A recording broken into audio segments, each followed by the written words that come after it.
Bem, meus amados, graça e paz da parte do nosso Senhor e Salvador Jesus Cristo. Vamos para a nossa quinta lição, que traz como tema o avivamento na vida da igreja. O tema do trimestre é Aviva a tua obra, o chamado das Escrituras ao quebrantamento e ao poder de Deus. O comentarista da nossa lição é o pastor Elinaldo Renovato, da Assembleia de Deus em Paranamirim, em Rio Grande do Norte. Quinta lição, o avivamento na vida da igreja. Nós temos como a leitura bíblica em classe Atos 2, capítulo 2, versículo 1 a 13, que nos diz: cumprindo-se o dia de Pentecostes, estavam todos reunidos no mesmo lugar. E de repente veio do céu um som como de um vento veemente e impetuoso, e encheu toda a casa em que estavam assentados. E foram vistas por eles línguas repartidas, como que de fogo, as quais pousaram sobre cada um deles. E todos foram cheios do Espírito Santo, e começaram a falar em outras línguas, conforme o Espírito Santo lhes concedia que falassem. E em Jerusalém estavam habitando judeus, varões religiosos de todas as nações que estavam debaixo do céu. E, correndo aquela voz, ajuntou-se uma multidão, e estava confusa porque cada um os ouvia falar na sua própria língua. E todos pasmavam e se maravilhavam, dizendo uns aos outros: pois que não são galileus todos esses homens que estão falando? Como, pois, os ouvimos cada um na nossa própria língua em que somos nascidos?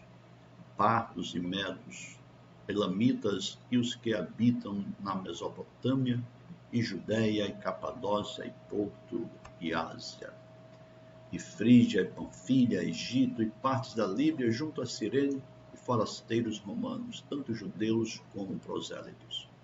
Cretenses, árabes, todos os temos ouvido em nossas próprias línguas falas das grandezas de Deus. E todos se maravilhavam e estavam suspensos, dizendo uns para os outros: que quer isto dizer? E outros, zombando, diziam: estão cheios de mosto.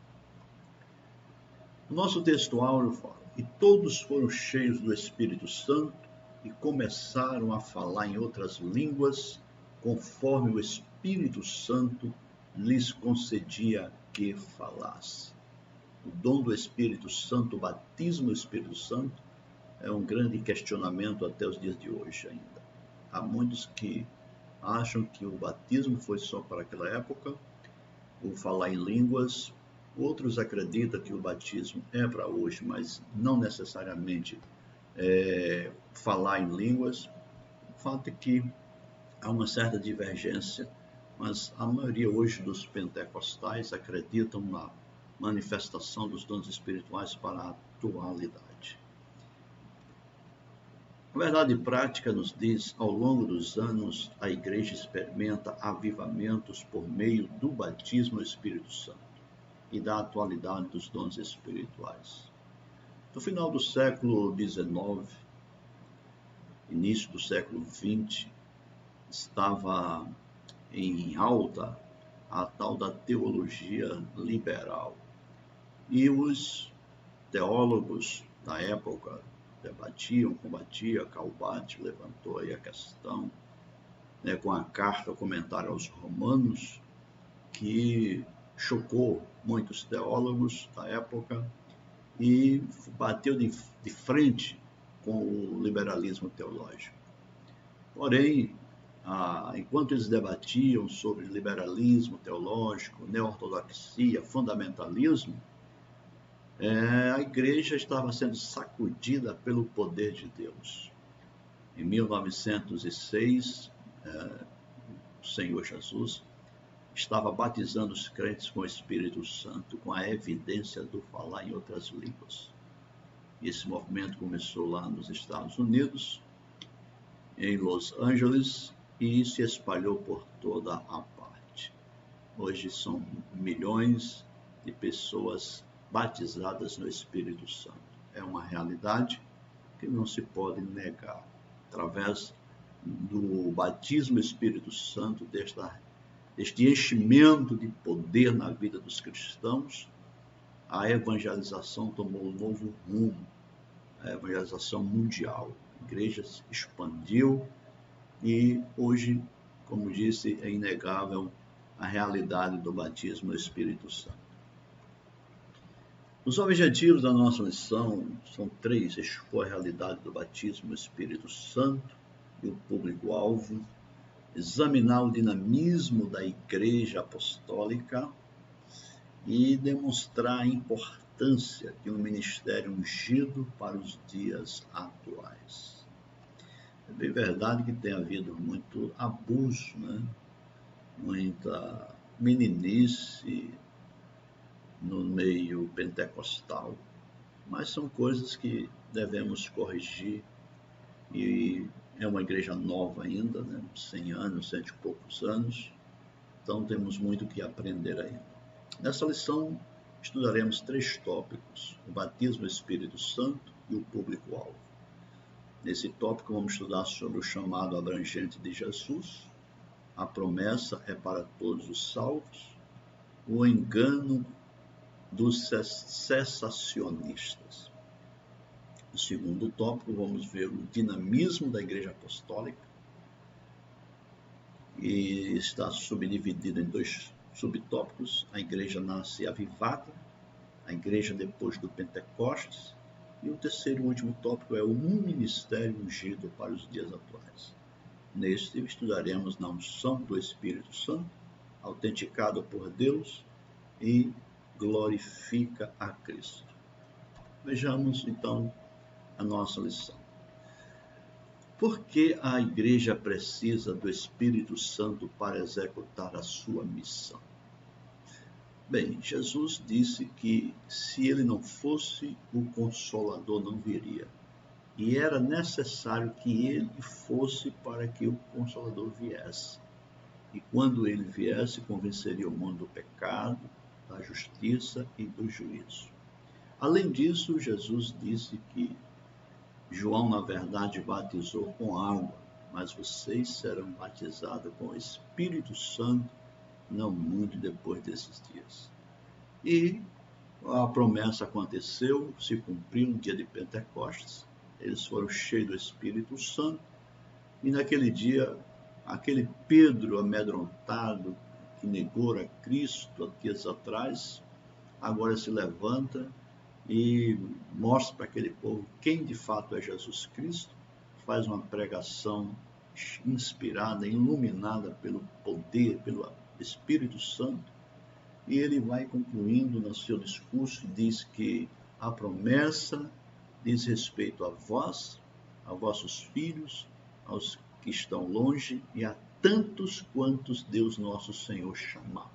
Então nós cremos nesta promessa, nesta palavra do apóstolo Pedro, que faz referência à profecia de Joel, que Deus disse que nos últimos dias derramaria do seu Espírito sobre toda a carne. Então isso aconteceu do Pentecostes, de lá para cá não parou mais. Reflexão. O avivamento gerado pelo Espírito Santo unge seus servos para uma grande obra e autentica o ministério cristão. Para a igreja do século XXI, ser vitoriosa é preciso viver sob a direção do Espírito Santo e cultivar os dons espirituais. Não somente para a igreja do século XXI.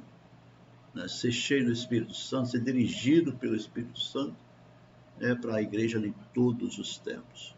Nós precisamos do Espírito Santo. O Espírito Santo é o dínamo, quando Jesus diz: recebereis poder, dinamos, poder sobre vós, e ser-me-eis testemunha. Então, quando o Espírito Santo descesse, nos daria poder para pregar o Evangelho em toda a parte. Isso tem acontecido. Nos primórdios da igreja, o povo de Deus era avivado. caminhava sob a direção do Espírito Santo. A gente vê lá em Atos 13, eles reunidos, ali tinha profetas, tinha mestres, homens de Deus, apóstolos, reunidos ali em oração e jejum, quando de repente o Espírito Santo diz: apartai-me para mim a Saulo e a Barnabé para a obra que eu os tenho chamado. E assim aconteceu. Nesta lição estudaremos o papel do enchimento do Espírito no avivamento primitivo. Analisaremos o aspecto dinâmico da igreja, teceremos algumas considerações quanto ao dinamismo avivado da igreja primitiva para os dias atuais. Primeiro tópico: o batismo no Espírito Santo e o público-alvo. O chamado abrangente de Jesus. O chamado de Jesus é para todas as pessoas. Condições para receber o batismo do Espírito Santo. Será que tem alguma condição? Será que podemos dizer assim, não, para você ser batizado no Espírito Santo, você precisa fazer isso, fazer aquilo outro? Olha, vamos mencionar aqui algumas, mas nós sabemos que não podemos limitar a ação do Espírito Santo. Deus é Deus, Ele faz o que Ele quer, como Ele quer. Primeiro, então, vamos ver aqui a primeira condição. A pessoa tem que passar pela experiência de salvação. A pessoa, o Espírito Santo, ele é, como o nome diz, ele é santo. Então, ele só vai habitar num corpo, num templo, que for lavado pelo sangue do Cordeiro. Segundo, a pessoa tem que obedecer a Deus, pois nosso arrependimento e fé deve apresentar frutos dignos. 1 João 5, 2 a 4. Então, devemos produzir frutos dignos de arrependimento, reconhecer os nossos erros, nos arrependermos, confessar a Cristo e Ele nos perdoará. Isso é obra já do Espírito Santo em nossa vida. Terceiro, a pessoa deve santificar-se, pois sem santificação ninguém verá a Deus. Hebreus 12, 14. São alguns dos requisitos para ser cheio do Espírito Santo, para ser batizado do Espírito Santo. É interessante observar que há uma diferença em você receber o Espírito Santo e ser batizado no Espírito Santo. Toda pessoa que recebe Jesus Cristo como Senhor e Salvador da sua vida, essa pessoa tem o Espírito Santo. Essa pessoa é guiada pelo Espírito Santo. O batismo do Espírito Santo é uma outra coisa. Nós vamos ver mais adiante. A promessa é para todos os salvos. Os primeiros a receberem essa manifestação sobrenatural do Espírito Santo foram os discípulos que se reuniram no cenáculo para perseverar em oração. Atos 1, 12, 14. Eles esperavam o cumprimento da promessa feita por Jesus Cristo. Em Atos 2 e 1 aconteceu. Interessante que eles já tinham o Espírito Santo. Quando Jesus ressuscita, Jesus aparece a eles e sopra sobre eles e diz: recebei o Espírito Santo. Eles tinham o Espírito Santo. O que acontece em Atos é algo diferente, né? É uma manifestação do poder do Espírito Santo, é um enchimento, um revestimento de poder na vida deles. E eles começam a falar em outras línguas, conforme o Espírito Santo lhes concedia que falasse. A promessa é para todos os salvos. O apóstolo Pedro afirma que a promessa diz respeito a vós, a vossos filhos e a todos os que estão longe, e a tantos quanto Deus nosso Senhor chamar. Então, todos aqueles que Deus chamar, esse tem direito à promessa do batismo do Espírito Santo. O texto bíblico atesta a abrangência atemporal. Os que estão perto, os que estão longe, e a tantos quanto Deus Senhor chamar. Então, a promessa é perene, né, para toda geração, todas as gerações. Promessa para todos os salvos em todas as épocas, culturas e geografias. O engano dos cessacionistas. Os cessacionistas são aquelas pessoas que acreditam que os dons espirituais cessaram, né, no tempo, a morte dos apóstolos, né, ali acabou então a manifestação dos dons. Os cessacionistas acreditam nisso. O cessacionismo é uma corrente da teologia reformada e de algumas igrejas históricas que afirmam e os dons espirituais cessaram na vida da igreja. Segundo essa corrente, o batismo no Espírito Santo e os dons espirituais eram apenas para os dias apostólicos. Há outros ainda que, seguindo seus teólogos, afirmam que o batismo no Espírito Santo é a própria conversão. Já estudamos que o batismo no Espírito Santo é uma experiência distinta da salvação. Então, o batismo no Espírito Santo é uma experiência distinta da salvação. Quando a pessoa, batismo significa mergulho, não é? Então, o batismo no Espírito Santo, e é Jesus quem batiza a pessoa no Espírito Santo. Quando a pessoa aceita Cristo, é o Espírito Santo que mergulha a pessoa nos mistérios de Cristo, na salvação. Como pentecostais, afirmamos o batismo no Espírito Santo como evidência física de falar em línguas estranhas, bem como a atualidade dos dons espirituais na vida da igreja. Esse é um ponto que é para muitos questionável, mas a Bíblia se refere que eles identificavam as pessoas que eram batizadas pelo Espírito Santo quando eles ouviam as pessoas falarem línguas. Finalizando esse primeiro tópico, o batismo no Espírito Santo é um chamado para todo crente experimentar o dom celestial. Portanto, os cessacionistas estão equivocados. O tópico 2, o dinamismo da igreja apostólica. A igreja nasce avivada. Quando o Espírito se manifesta, a igreja realmente foi impulsionada pelo poder do Espírito Santo. Do ponto de vista histórico, a igreja passou a existir no dia de Pentecostes. Isso ocorreu sob a atuação direta do Espírito Santo. Bem, isso é apenas para questão histórica, mas nós sabemos que Jesus, quando ele veio, disse: eu vou edificar minha igreja. E começou a chamar algumas pessoas, aquelas pessoas já faziam parte da igreja, da eclesia, né, do Senhor Jesus. A igreja foi consagrada pela descida do Espírito Santo. Aí naquele dia, eu entendo que naquele dia foi inaugurada a igreja do Senhor Jesus. Né? Portanto, além do Pentecostes, o Senhor da igreja iniciou o maior avivamento da história humana. Eu costumo dizer que nós estamos vivendo o melhor tempo da história da humanidade. Apesar das pessoas se queixarem tanto e dizer: o tempo está ruim, o tempo está ruim. O tempo não está ruim.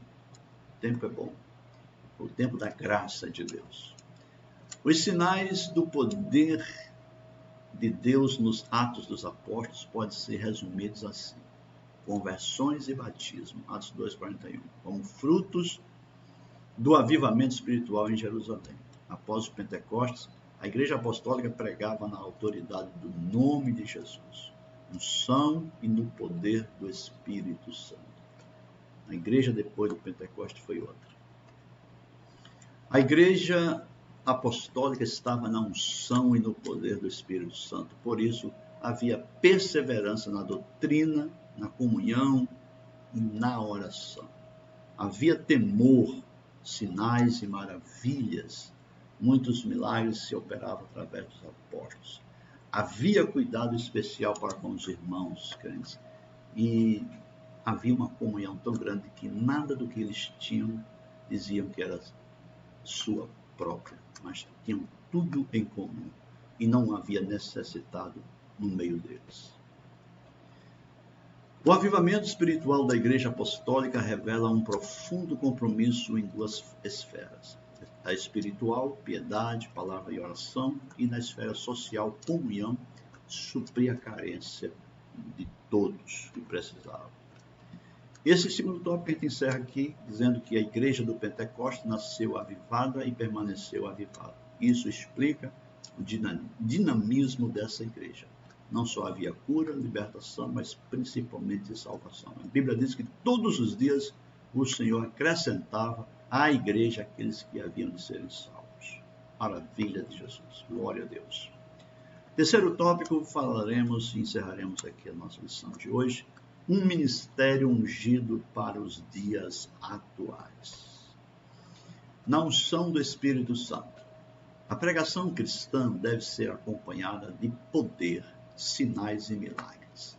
Esses sinais podem ser manifestos, primeiro, por meio de salvação de vidas para Jesus, que é o maior milagre que pode acontecer na vida da pessoa, a expulsão de demônios, pessoas que estão oprimidas por espíritos demoníacos, elas precisam serem libertas e somente através do poder do Espírito Santo, poder de Jesus Cristo, elas serão libertas. Através de mim, de você, Deus vai usar a mim e a você para expulsar os demônios, curar os enfermos e salvar as almas.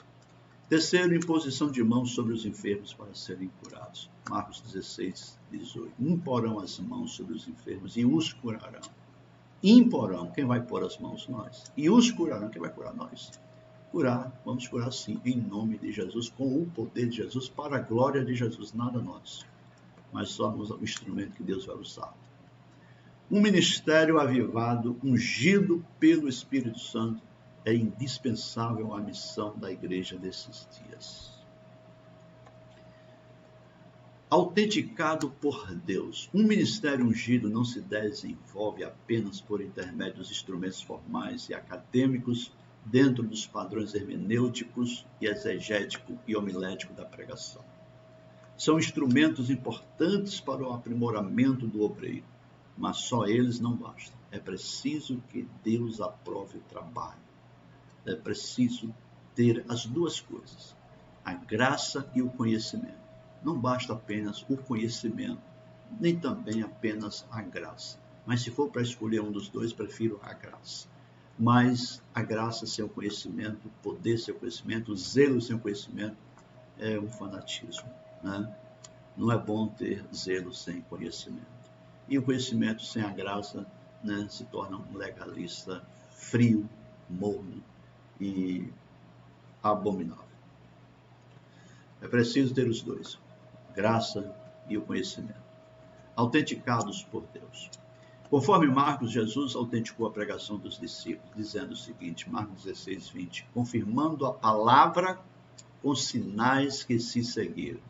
Portanto, o modelo de pregação do Novo Testamento é uma mensagem confirmada pelos sinais e prodígios de Deus. E tudo para a glória de Deus, glorificar a Cristo. O ministério ungido pelo Espírito Santo, ele glorifica a Cristo e não o homem. Jesus declarou que a missão do Espírito Santo é glorificá-lo. Então, esses shows que a gente vê por aí hoje, esses espetáculos, cuidado com essas coisas, né? Muitos dirão naquele dia, Senhor, em teu nome expulsamos demônio, curamos enfermos, etc. Jesus disse, não vos conheço. Apartai-vos de mim, vós que praticais a iniquidade. Então, tudo é para a glória de Deus, de Cristo Jesus. Ele me glorificará, disse Jesus, porque há de receber do que é meu e vou-lo-á de anunciar. O apóstolo Paulo ensina que quer comais, quer bebais ou façais outra qualquer coisa, fazei tudo para a glória de Deus. 1 Coríntios 10, 31. Deus em Cristo é que deve ser glorificado a partir de nossa instrumentalidade na obra do Senhor. E aqui nós encerramos a nossa escola bíblica, né, nossa aula de hoje, né, na lição, quinta lição do primeiro trimestre de 2023. Um ministério cristão deve ser ungido pelo Espírito Santo, autenticado por Deus e glorificar a Cristo. Deus abençoe a todos vocês. Os créditos deste slide vai para o nosso querido pastor Éder Tomer, né, que tem contribuído com o nosso ministério, não com o nosso ministério, com o ministério da igreja, no modo geral, no Brasil, né, fazendo esses belíssimos slides. Como está o seu relacionamento com o Espírito Santo?